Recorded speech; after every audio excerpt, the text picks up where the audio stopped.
Well, my dairy-free eggnog is getting ready to expire here, and this is either going to be the most awesome idea I've ever had or the absolute worst. Okay, so I poured about a cup of that eggnog there into my little miniature blender cup.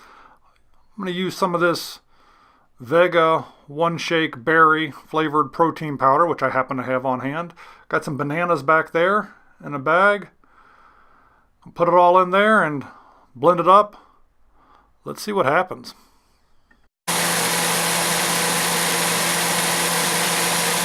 That is a lovely and appetizing shade of green that we've discovered together today. I think I would call that an olive drab. So this smoothie would mix well with any type of military themed event that you might be having. But the bottom line is how does it taste? Well, that was a pleasant surprise. I did not expect that to taste that good.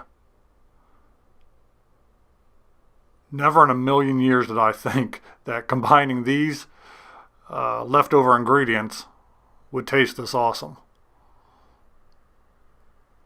And it still comes in about the same amount of calories as my normal smoothies. So there it is.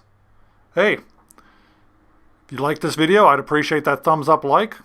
Consider subscribing to our channel. We're new to Instagram. Check us out there at HNX Media. And until next time, maybe I'll see you on the next video. If you enjoy videos about the randomness of our amazing world, consider clicking on the globe to subscribe, or maybe checking out one of the other videos right here.